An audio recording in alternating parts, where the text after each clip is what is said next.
বিজেপির কোচবিহার জেলা সম্পাদক অজয় রায়ের বাড়িতে বোমাবাজির অভিযোগ উঠল উত্তরবঙ্গ উন্নয়ন মন্ত্রী উদয়ন গুহর ছেলে সায়ন্তন গুহর বিরুদ্ধে। সোমবার রাতে এই ঘটনাকে কেন্দ্র করে দিনহাটা শহরে ব্যাপক শোরগোল পড়েছে। যদিও বিজেপির জেলা সম্পাদকের অভিযোগকে তেমন গুরুত্ব দিতে চাননি তৃণমূল কংগ্রেস, উল্টে অজয় রায়কে চুনোপুটি বলে কটাক্ষ করেছে ঘাসফুল শিবির। এ বিষয়ে থানায় এখনো কোনো অভিযোগ দায়ের হয়নি।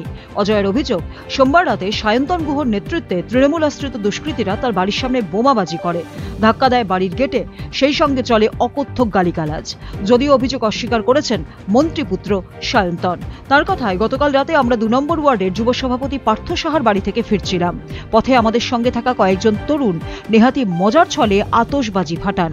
সায়ন্তনের পাল্টা অভিযোগ, বাড়ি লক্ষ্য করে কোনো কিছু ছোড়ার প্রমাণ দিতে পারবেন কি ওই বিজেপি নেতা? আসলে এসব অভিযোগ তুলে রাজনীতিতে ভেসে থাকতে চাইছেন তিনি। বোমাবাজির অভিযোগ উঠেছে, আমি দেখেছি। আমাকে সকাল থেকে অনেক সাংবাদিক ফোন করেছে। তারা আপনাদের মতো একটা বাইট আমার তরফ থেকে চেয়েছে। প্রথমে আমি বলেছিলাম আমি এই বিষয়ে কোনো কথাই বলবো না। তারপরে বলছি যে কালকে ২ নম্বর ওয়ার্ডে ওই রাস্তাটার ওপরে মাতালহাটে নিউক্লিয়ার একটা বোম পড়েছে, ২-৩টে অ্যাটম বোমও পড়েছে। সেই অ্যাটম বোম এমনভাবে পড়েছে পুরো ২ নম্বর ওয়ার্ড ধ্বংস হয়ে গেছে দিনহাটা, আর অর্ধেক দিনহাটা শহর ক্ষতিগ্রস্ত। আস্তে আস্তে সেই বিষের রেসগুলো কুচবিহারের দিকে এগোচ্ছে এবং কুচবিহারের অধিকাংশ মানুষ ক্ষতিগ্রস্ত হয়ে যাবে।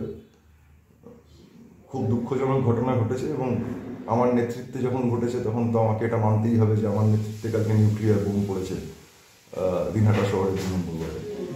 মানে আমি একটা জিনিস দেখাই, যে ভিডিওটা ও দিয়েছে আমার আর কিছু বলার নেই, ওই ভিডিওটাই আমি দেখাচ্ছি। আচ্ছা, এই ভিডিওটা নিয়ে তো আপনারা সবাই দেখাচ্ছেন।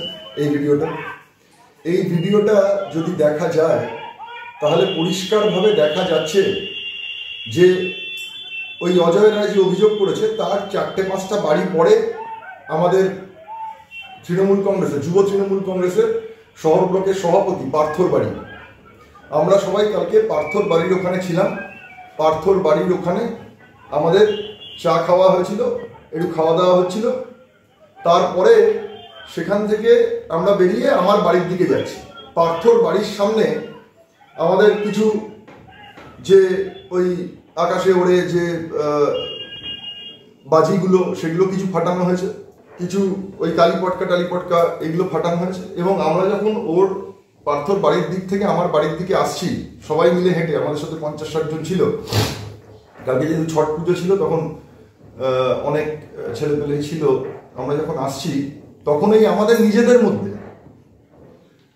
নিজেদের মধ্যে পরিষ্কারভাবে দেখা যাচ্ছে যে ওর পায়ের কাছে একটু কালীপটকা, হয়তো ১-২টো তার মধ্যে চকলেট বোম ছিল, সেটা নিজেদের পায়ের কাছে ছুটছে মজা করার জন্য এবং আমরা এগিয়ে যাচ্ছি, দৌড়দৌড়ি করছি। আমরা যদি কালকে বোমাবাজি করি ওর বাড়ির গেটে, ওর বাড়ির মধ্যে কোনো রকম কোনো অসুবিধা হয়েছে বা কোনো রকম কোনো বোমাবাজি, চকলেট বোম, কালীপটকা কিচ্ছু ওর বাড়ির মধ্যে পড়েছে কিংবা ওর বাড়ির গেটের সামনে পড়েছে, দেখা যাচ্ছে যেখানে যে ধোঁয়াটা বেরোচ্ছে যদি পরিষ্কার করে দেখা যায় সেটা অন্য একজনের বাড়ির বরং বেশি কাছে হবে, কারণ রাস্তার ওই দিকটা হচ্ছে। ও বলছে ওর বাড়িতে বোমাবাজি হয়েছে, ওর বাড়িতে নাকি অতর্কিত হামলা করে আমরা সব পালিয়ে যাচ্ছি। খালি বলতে বাকি রেখেছে যে নিউক্লিয়ার বোম মারা হয়েছে বা অ্যাটম বোম মারা হয়েছে ওর বাড়িতে। বাড়ি সমেত ২ নম্বর ওয়ার্ড সমেত পুরো দিনহাটা ধ্বংস হয়ে গেছে। এনআইএ এর ওপরে যদি কোনো সংস্থা থেকে থাকে তাকে দিয়ে আমার মনে হয় ওদের তদন্ত করা উচিত। এনআইএ এর তদন্ত তো করাই উচিত, এত বড় যখন বোমাবাজির ঘটনা ঘটেছে। এই পাগলের অভিযোগ, সেই অভিযোগের আবার প্রতিক্রিয়া, সেই প্রতিক্রিয়ার জন্য আপনারা এসছেন। কি বলবো, একটা ক্লাস 4 পাস, ওর বুদ্ধিতে যেটুকু যা কুলিয়েছে সেইভাবে অভিযোগ করেছে। ও জানে রাজনীতি মানেই হচ্ছে এরকম অভিযোগ খেলা, রাজনীতি মানেই মিথ্যে কিছু গল্প বানিয়ে সেটাকে প্রচার করা, এটাই ওর কাছে রাজনীতি। কারণ ওর গুরু তাতে সিদ্ধ অস্ত্র, নিষিদ্ধ প্রামাণিক, তাই জিনিস করেছে। গতকাল রাতের অন্ধকারে উদয়ন গুহর পুত্র সায়ন্তন গুহ নেশাগ্রস্ত অবস্থায় কিছু দুষ্কৃতী নিয়ে এসে আমার বাড়ির সামনে বোমাবাজি করে পালিয়ে যায়।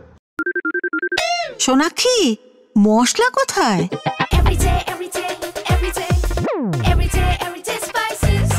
এভরিডে মশলা, দেশের স্বাদ। রামকৃষ্ণ আইভিএফ সেন্টার, মা হওয়ার স্বপ্ন পূরণ।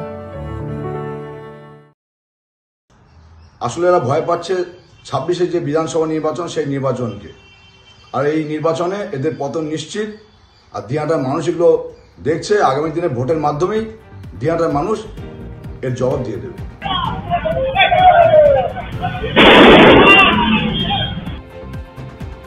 দিনহাটা থেকে প্রসেনজিৎ সাহার রিপোর্ট, উত্তরবঙ্গ সংবাদ।